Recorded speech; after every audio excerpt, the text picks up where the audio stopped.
नमस्कार दोस्तों, मैं अमित वर्मा माध्यम law by Amit sir channel पर आप सभी का स्वागत करता हूं। दोस्तों, आप लोगों ने मेरा बीएनएसएस का वीडियो मेरे ख्याल से यूट्यूब पर देखा होगा। उससे आप लोगों को ये पता चला होगा कि जब हम सब्जेक्ट पढ़ते हैं तो उसको पढ़ने का हमारा अप्रोच क्या होना चाहिए, हमें किस तरीके से सब्जेक्ट को पढ़ना चाहिए। तो वहां पर हमने सेक्शन 1 से शुरू ना करके सेक्शन 173 जो है सेक्शन 173 से उसकी शुरुआत की और उसी के साथ में जो अदर प्रोविजंस थे उन अदर प्रोविजंस को हम लिंक करते हुए आगे बढ़े। इससे देखिए फायदा हमारा ये है कि अगर कमीशन सीधा क्वेश्चन पूछता है तो भी हम इस बात के लिए सक्षम होंगे कि हम उसका आंसर प्रॉपर तरीके से दे पाए।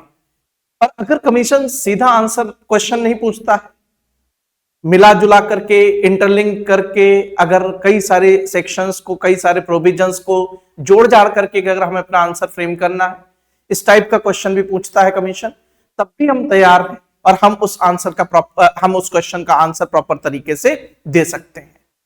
तो दोस्तों, हमने आपको बीएनएसएस बताया और बीएनएसएस में हमने ये बताया कि उसका पढ़ने का अप्रोच ये होगा। आज का जो हमारा सेशन है, तो आज के सेशन में हम बीएसए कैसे पढ़ा जाए, बीएसए को पढ़ने का हमारा अप्रोच क्या होना चाहिए, हम इस बात को जानेंगे। क्योंकि जब हम प्रीवियस ईयर के पेपर देखते हैं, चाहे यूपी का पेपर हो या बिहार का पेपर हो या अदर स्टेट का पेपर हो, जब इंडियन एविडेंस एक्ट हुआ करता था तो जो कुछ क्वेश्चंस ऐसे थे कि जिनको पूछा गया और उन क्वेश्चंस में अगर आपने किसी एक पर्टिकुलर प्रोविजन को पढ़ा है तो कहीं ना कहीं पर से आप उसका आंसर बेहतर तरीके से नहीं लिख पाओगे। एक बेहतर आंसर लिखने के लिए आपको प्रोविजंस की इंटरलिंकिंग करना ही पड़ेगा। लेकिन कुछ प्रोविजन ऐसे भी थे कि जिनमें सीधा सीधा क्वेश्चन पूछा गया और उसका आंसर भी आपको सीधे सीधे तरीके से ही देना है, वहां पर कोई इंटरलिंकिंग नहीं करना है। तो फिलहाल हम अगर सीधा ही प्रोविजन पढ़ते रहेंगे तो उन क्वेश्चंस को हम अटेम्प्ट नहीं कर पाएंगे जहां पर किसी भी तरीके से कोई इंटरलिंकिंग वगैरह की आवश्यकता है। लेकिन हम इंटरलिंक करके पढ़ेंगे तो अगर सीधा क्वेश्चन पूछा गया तब भी हम सक्षम है कि हम उसका आंसर प्रॉपर तरीके से दे सकते हैं। और अगर घुमा फिरा के पूछा गया, इंटरलिंक करके पूछा गया है, तब भी हम तैयार हैं कि हम उसका आंसर दे सकते हैं। सीधा पूछा गया तब भी हम उसका आंसर दे सकते हैं। तो आज का जो हमारा सेशन है, इसमें बीएसए में क्वेश्चन पूछा जाता है कि all relevant facts are not admissible but all admissible facts are relevant fact. अब आप समझिएगा कि अगर इसको हमने केवल एक पर्टिकुलर सेक्शन के साथ में पढ़ा तो कहीं ना कहीं पर से हम अपना आंसर तो लिख देंगे, लेकिन वो आंसर बहुत बेहतर आंसर नहीं होगा। बेहतर आंसर लिखने के लिए हम बीएसए के ही अदर प्रोविजंस को इंटरलिंक कर सकते हैं। उसके अलावा में किसी अदर लॉ में भी अगर कोई प्रोविजन है तो वो प्रोविजन उस प्रोविजन को भी हम इंटरलिंक करके बता सकते हैं। तो चलिए, हम आज के सेशन में जो क्वेश्चन पूछा जाता है कि all relevant facts are not admissible but all admissible facts are relevant fact, इसको देखेंगे। इसके अलावा में और तरीके के क्वेश्चंस पूछे जाते हैं कि रेलेवेंट फैक्ट और एडमिसिबिलिटी वो एक दूसरे के पर्याय नहीं है। तो इसमें भी आप किसी एक प्रोविजन को लिखेंगे तो कहीं ना कहीं पर से आपका आंसर कंप्लीट नहीं होगा। एक बेहतर आंसर के लिए इसमें आपको कई सारे प्रोविजंस को कनेक्ट करना पड़ेगा। दूसरी चीज, एक बात और भी लिखी गई है कि रेलेवेंट फैक्ट जो होना चाहिए, relevant fact must be duly proved, कि रेलेवेंट फैक्ट को साबित किया जाना चाहिए, यह भी पूछा जाता है। तो कौन कौन से ऐसे रेलेवेंट फैक्ट होंगे जिन रेलेवेंट फैक्ट को साबित करने की आवश्यकता नहीं, या कौन से ऐसे फैक्ट्स होंगे जिन फैक्ट्स को साबित करने की आवश्यकता नहीं है। तो ये सारी चीजें हम लोग आज के सेशन में डिस्कस करेंगे। तो देखिए, क्वेश्चन जो पूछा जाता है उसमें क्वेश्चन पूछा जाता है कि all relevant facts are duly proved all relevant facts are admissible not admissible but all admissible facts are relevant fact. हम जब बात करते हैं सेक्शन 3, तो देखिए सेक्शन 3 से हम इसकी शुरुआत करेंगे और रेड विद हम अगर बात करें तो सेक्शन 141 141 के भी प्रोविजन को हम बताएंगे, रेड विद करके लिखेंगे, क्योंकि 141 वो एडमिसिबिलिटी की बात करता है। तो सेक्शन 3 ये कहता है कि कोर्ट जो होंगे, कोर्ट्स के ऊपर ये जिम्मेदारी है कि कोर्ट क्या करेगा, कि जो रेलेवेंट फैक्ट होगा, रेलेवेंट फैक्ट को का साक्ष्य लेगा, या फैक्ट इन इश्यू जो होगा, फैक्ट इन इश्यू जो होगा उसका साक्ष्य लेगा। ये बात कौन करता है? सेक्शन 3 जो है, सेक्शन 3 ये बात करता है। इससे हम इसकी शुरुआत करेंगे। लेकिन जब हम बात करते हैं कि रेलेवेंट फैक्ट और फैक्ट इन इश्यू का ही साक्ष्य कोर्ट के द्वारा लिया जाएगा, तो यहीं पर बात आती है कि क्या उस रेलेवेंट फैक्ट और फैक्ट इन इश्यू को वैसे ही कोर्ट के द्वारा ले लिया जाएगा या वैसे नहीं लिया जाएगा। तो सेक्शन 168 का प्रोवाइजो हम सीधे कहां पर चले जाएंगे? सेक्शन 168 के प्रोवाइजो जो है, प्रोवाइजो की तरफ चले जाएंगे। और सेक्शन 168 का प्रोवाइजो देखिए क्या कहता है। सेक्शन 168 का प्रोवाइजो ये कहता है कि relevant fact must be duly proved. वहां पर क्या लिखा है? Relevant fact must be duly proved. अब पूरा सेंटेंस में बता देता हूं कि क्या लिखा हुआ है सेक्शन 168 के प्रोवाइजो में। तो जो पहला प्रोवाइजो है वो ये कहता है कि judgment must be based on relevant upon relevant facts and such relevant fact must be duly proved. मतलब कहने का ये है कि रेलेवेंट फैक्ट जो है, रेलेवेंट फैक्ट को क्या किया जाना चाहिए? प्रूव किया जाना चाहिए। कौन कहता है? सेक्शन 168 का प्रोवाइजो जो है, प्रोवाइजो कहता है। अब यहीं पर हम कैटेगरीज में इसको डिवाइड कर लेंगे, और जब हम कैटेगरीज में डिवाइड करेंगे तो कुछ ऐसे फैक्ट्स हमें मिलेंगे कि जिन फैक्ट्स को प्रूव करने के लिए अलाउड ही नहीं है। जिन फैक्ट्स को हमने क्या बताया? प्रूव नहीं किया जा सकता, नॉट अलाउड। तो उनमें देखिए कौन से फैक्ट्स आ जाएंगे। तो 23 subsection 1, this is a relevant fact but shall not B duly proved. इसको प्रूव नहीं किया जा सकता है। दूसरा हम अगर बात करें सेक्शन 23 सबसेक्शन 2, ये भी क्या है? रेलेवेंट है, लेकिन इसको प्रूव नहीं किया जा सकता है कोर्ट में, और ये दोनों सेक्शन बीएसए के हैं। तीसरी अगर हम बात करें तो तीसरा सेक्शन 127 से लेकर के 136 तक का जो प्रोविजन है, यहां पर जो भी चीजें आएंगी वो रेलेवेंट हो सकती हैं, बट उनको ड्यूली प्रूव नहीं किया जा सकता, उनको प्रूव करने के लिए अलाउड नहीं। इसके अलावा में हम अगर बात करें सेक्शन 299 ऑफ बीएनएसएस, तो भारतीय नागरिक सुरक्षा संहिता का 299 रेलेवेंट हो सकता है, बट इसको प्रूव करना अलाउड नहीं है। तो एक पार्ट हमने ये देखा कि जहां पर हमने ये बताया कि इस फैक्ट होगा, इस फैक्ट को ड्यूली प्रूव नहीं किया जा सकता है। ठीक, इस फैक्ट को प्रूव करने के लिए अलाउ ही नहीं किया जाएगा, उसमें हमने इन प्रोविजंस जो है, इन प्रोविजंस को देखा। दूसरी तरफ देखिए हम अगर बात करें कि कुछ ऐसी चीजें होती हैं कि जिनको हम अगर बात करें कि need not to be proved, हम अगर बात करें नीड नॉट बी प्रूव्ड, तो कुछ ऐसे भी चीजें होती हैं कि जिनको साबित करने की आवश्यकता ही नहीं, नीड नॉट बी प्रूव्ड। तो इसमें हम अगर बात करें तो हम बीएसए के सेक्शन 51 से लेकर के 53 तक के प्रोविजंस को पढ़ेंगे, जिसमें हमने क्या बताया कि ऐसे तथ्य जो यहां पर आएंगे इनको प्रूव करने की आवश्यकता ही नहीं है। दूसरा देखिए जो फैक्ट होगा, दूसरा कौन सा फैक्ट होगा जिसको प्रूव करने की आवश्यकता नहीं? तो 115 से लेकर के 120 तक के जो भी फैक्ट्स हैं इनको भी प्रूव करने की आवश्यकता नहीं है। तो देखिए यहां पर हमने ये आपको बताया कि ये फैक्ट्स जो है, इन फैक्ट्स को प्रूव करने की आवश्यकता नहीं है। फिर देखिए तीसरा एक फैक्ट है जिसको हम क्या कहेंगे? Not relevant. नॉट रेलेवेंट, ये रेलेवेंट नहीं है 158, बट हम अगर बात करें कि इसको अलाउ किया जाता है, किस बात के लिए अलाउ किया जाता है? कि ये फैक्ट जो है, इस फैक्ट को कोर्ट में प्रूव किया जा सकता है। तो एक क्वेश्चन पूछा जाता है कि रेलेवेंसी और एडमिसिबिलिटी जो है वो दोनों एक दूसरे के पर्याय नहीं है। तो पर्याय नहीं है तो यहां से भी यह बात पता चल रही है, और रेलेवेंसी और एडमिसिबिलिटी दोनों एक दूसरे के पर्याय नहीं है, ये यहां से भी ये बात पता चल रही है। तो अब अगर क्वेश्चन पूछा जाता है कि पर्याय नहीं है, तो ये दोनों प्रोविजंस जो है, दोनों प्रोविजंस के साथ में सेक्शन 3 और 141 का प्रोविजन आपको बताना पड़ेगा। दूसरी तरफ हम अगर बात करें कि क्वेश्चन ये पूछा जाता है कि एडमिसिबिलिटी और रेलेवेंसी जो है, जो फैक्ट एडमिसिबल होगा वो रेलेवेंट होगा, लेकिन जो रेलेवेंट है वो जरूरी नहीं एडमिसिबल हो ही। तो हम इसमें देखिए क्या करेंगे कि ये वाला जो प्रोविजन है, ये वाला प्रोविजन बाकायदा सेक्शन 3 141 के साथ में और 168 के प्रोवाइजो के साथ में इसको बताते हुए चलेंगे।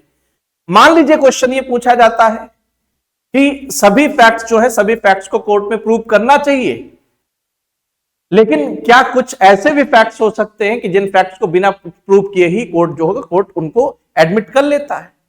तो हम उनमें अगर हम बात करेंगे तो उसमें हम किन प्रोविजंस की बात करेंगे, तो ये वाला प्रोविजन जो होगा, इस वाले प्रोविजन को हम लोग सेक्शन 3, 141 और 168 का जो प्रोवाइजो है उसके साथ में इसको भी लिखेंगे, क्योंकि हमने क्या बताया कि जो भी फैक्ट्स होंगे उन फैक्ट्स को ड्यूली प्रूव किया जाना चाहिए, लेकिन इन फैक्ट्स को प्रूव करने की जब आवश्यकता ही नहीं है तो इनको प्रूव नहीं किया जाएगा।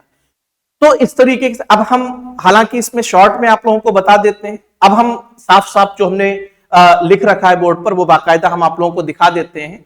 फिर आंसर की फ्रेमिंग इसमें कैसे की जाएगी, तो वो हम अपने आंसर राइटिंग के सेशन जो का आंसर राइटिंग के सेशन में बताएंगे, एक एग्जाम्पल के तौर पर कि अगर ये क्वेश्चन पूछा जाता है तो इसमें आप जब तक इंटरलिंकिंग नहीं करोगे तब तक आप इसका आंसर प्रॉपर तरीके से नहीं लिख सकते हो। तो फिलहाल हम सही जो हमने लिख रखा है बोर्ड पे, आप देखिए ध्यान से। तो देखिए सबसे पहले सेक्शन 3 में देखिए क्या लिखा हुआ है, एविडेंस में be given in any suit और proceeding of existence or non-existence of every fact in issue and of such facts as are herein after declared to be relevant। ये बात जो है, ये बात यहां पर लिखी हुई है।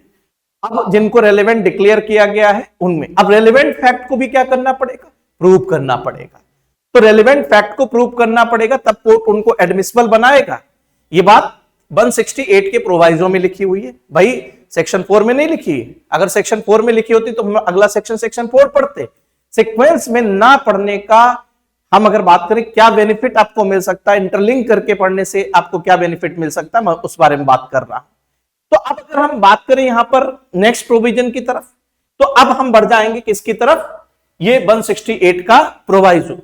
देखिए 168 का प्रोवाइजो क्या कहता है, that the judgment must be based upon fact declared by this अधिनियम to be relevant and such relevant fact must be duly proved. अब ये बात हमने जब बताई कि सभी रेलेवेंट फैक्ट को ड्यूली प्रूव किया जाना चाहिए, लेकिन कुछ ऐसे फैक्ट्स होते हैं कि जो रेलेवेंट तो हैं बट कोर्ट जो होगा, कोर्ट उन फैक्ट्स को अलाउ नहीं कर सकता है प्रूव करने के लिए, तो हम उन फैक्ट्स की तरफ अब बढ़ते हैं। तो अब यहां पर देखिए क्या है कि जब हम बात करते हैं कि facts which are not allowed to be proved, ऐसे तथ्य जिनको साबित करने के लिए अनुज्ञात नहीं किया जाएगा, अलाउ नहीं किया जाएगा। तो देखिए वो कौन से हो गए, एक सेक्शन 23 सबसेक्शन 1 BSA, देखिए कन्फेशन टू पुलिस ऑफिसर, ये किसकी बात करता है, कन्फेशन टू पुलिस ऑफिसर। कोई कन्फेशन अगर पुलिस ऑफिसर को की जाती है तो such confession is relevant but not admissible, but shall not be proved, shall not be proved.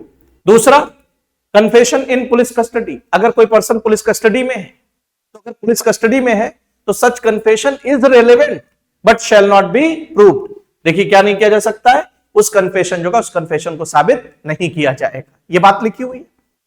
इसके अलावा में हम जब बात करते हैं 127 से लेकर के 136 तक के प्रोविजंस, जो प्रिविलेज्ड कम्युनिकेशन के बारे में बात करता है, विशेषाधिकृत संस्वीकृति के बारे में बात करता है।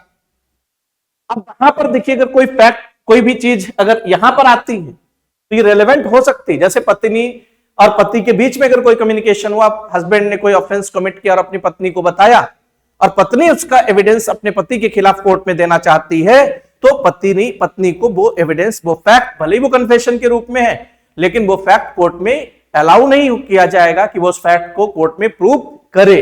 तो इसलिए हम अगर बात करें कि यहां पर जो भी चीजें आ रही हैं, जो प्रिविलेज्ड कम्युनिकेशन का पार्ट है, यहां पर जो भी चीजें आ रही हैं वो रेलेवेंट तो होती हैं बट उनको प्रूव नहीं किया जा सकता, और प्रूव नहीं किया जाएगा तो इसका मतलब क्या होगा कि यहां पर जो भी चीजें हैं वो सारी की सारी चीजें रेलेवेंट हैं बट नॉट एडमिसिबल। अब 299 BSA की जब हम बात, BNSS की बात करते हैं, तो 299 BNSS जो है वो किसके बारे में बात करता है कि प्ली बार्गेनिंग के दौरान जो भी कुछ स्टेटमेंट्स वगैरह दिए जाएंगे उनका यूज केवल और केवल उसी चैप्टर के अंतर्गत किया जा सकता है, प्ली बार्गेनिंग के ही पर्पस से किया जा सकता है, किसी अदर पर्पस से नहीं किया जा सकता है। अब आप समझिएगा कि अगर हम बात करें कि प्ली बार्गेनिंग के दौरान अगर कोई भी स्टेटमेंट कोई भी स्टेटमेंट अगर दिया गया है, प्रोसिक्यूशन एंड अक्यूज्ड के बीच में कोई भी स्टेटमेंट अगर दिया गया है, तो वो स्टेटमेंट अपनी रेलेवेंसी तो रख सकता है but such statement shell not be proved. अब अगर प्रूव नहीं किया जा सकता है तो हमने क्या बताया, ये सारे के सारे फैक्ट जो होंगे वो रेलेवेंट तो हो सकते हैं बट नॉट एडमिसिबल। तो ये क्या प्रूव करता है, ये प्रूव करता है कि all relevant facts are not admissible but all admissible facts are relevant fact. तो आप समझिएगा कि ये सारे के सारे जो है वो रेलेवेंट हैं बट नॉट एडमिसिबल। इस वजह से हम ये कह सकते हैं कि सभी रेलेवेंट फैक्ट जरूरी नहीं है कि वो एडमिसिबल बनाए ही जाए। जिस तरीके से ये सारे के सारे फैक्ट जो है वो नॉन एडमिसिबल हैं, लेकिन क्या है, इनएडमिसिबल हैं, उनको एडमिसिबल नहीं बनाया जाएगा, लेकिन वो क्या होंगे, रेलेवेंट होंगे। बात क्लियर हो गई आप लोगों को। दूसरा देखिए, कुछ फैक्ट्स ऐसे फैक्ट्स होते हैं कि जिनको प्रूव करने की आवश्यकता ही नहीं। सेक्शन 168 का प्रोवाइजो क्या कहता है, facts must be duly proved.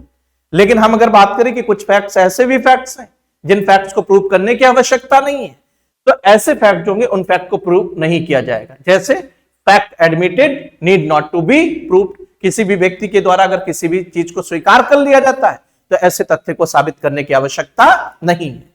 दूसरी तरफ देखिए, हम बात करते हैं कि जो जुडिशियली नोटिसिएबल फैक्ट होते हैं, और एक बात ध्यान से मैं बता देता हूं, ध्यान रखिएगा कि ये क्वेश्चन यूपी पीसीएस जे में अभी पूछा गया। अभी जो एग्जाम हुआ था यूपी पीसीएस जे का, तो यूपी पीसीएस जे का जो एग्जाम था, पीसीएस जे के एग्जाम में ये वाला जो क्वेश्चन था, ये वाला क्वेश्चन पूछा गया है कि जुडिशियली नोटिसेबल फैक्ट क्या होते हैं और इसके बारे में बाकायदा लिखिए। तो जुडिशियली नोटिसेबल फैक्ट देखिए, इतने ऑर्डिनरी फैक्ट होते हैं, सामान्य प्रकृति के तथ्य होते हैं कि जिनको प्रूव करने की आवश्यकता नहीं, बिना प्रूव किए ही कोर्ट जो का कोर्ट उनको एडमिसिबल बना लेता है। हम अगर बात करें कि जहां पर कोर्ट ने किसी भी फैक्ट को प्रिज्यूम कर लिया, कोर्ट ने किसी फैक्ट के एग्जिस्टेंस को प्रिज्यूम कर लिया, ऐसे भी फैक्ट को साबित करने की आवश्यकता नहीं है। तो ऐसे भी फैक्ट को साबित करने की आवश्यकता नहीं, तो उसमें हमने ये वाला जो प्रोविजन है, इस वाले प्रोविजन के बारे में डिस्कस किया 115 से लेकर 120, या जहां जहां पर प्रिजम्पशन कोर्ट ने कर रखा है, ऐसे किसी भी फैक्ट को प्रूव करने की आवश्यकता नहीं है। ये एग्जांपल कुछ हमने दे दिए इसके। दूसरा देखिए, हमने ये आपको एक चीज और बताई थी कि एडमिसिबिलिटी और रेलेवेंसी दोनों एक दूसरे के पर्याय नहीं, दोनों एक दूसरे के सिनोनिम्स नहीं है। अब देखिए, ये बात कैसे पता चल रही है कि 158 जो किसकी बात करती है कि कोई विटनेस रिलायबल है या नहीं है, उस पर रिलाई करना चाहिए नहीं करना चाहिए, अगर इससे संबंधित है तो this fact is not relevant. लेकिन क्या होगा कि कोर्ट इस फैक्ट को भी प्रूव करने के लिए अलाउ करता है। एक तरफ हमने ये देखा कि रेलेवेंट फैक्ट है बट कोर्ट अलाउ नहीं कर रहा, और दूसरी तरफ हम क्या देख रहे हैं, रेलेवेंट नहीं है फिर भी कोर्ट उस फैक्ट को अलाउ कर रहा है। तो अब इसमें कई तरीके के क्वेश्चन, जो हमने अभी चार्ट आपको बताया है, इस चार्ट में कई तरीके के क्वेश्चंस जो है क्वेश्चंस बन सकते हैं, और कोई भी क्वेश्चन सीधा साधा नहीं बनेगा, कई सारे प्रोविजंस को इंटरलिंक करके उसको पूछा जाएगा।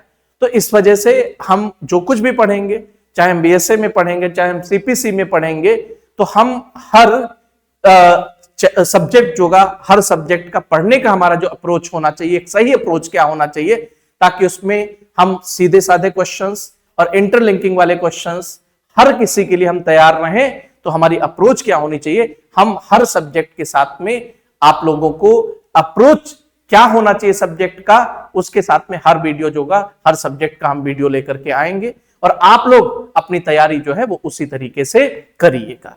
तो आज के हमारे सेशन में हम इतना ही रखते हैं, और नेक्स्ट सेशन में हम अगले सब्जेक्ट में या इसी सब्जेक्ट में कुछ अदर प्रोविजंस के साथ में फिर से आपसे मिलेंगे। आज के लिए यहीं तक। Thank you very much.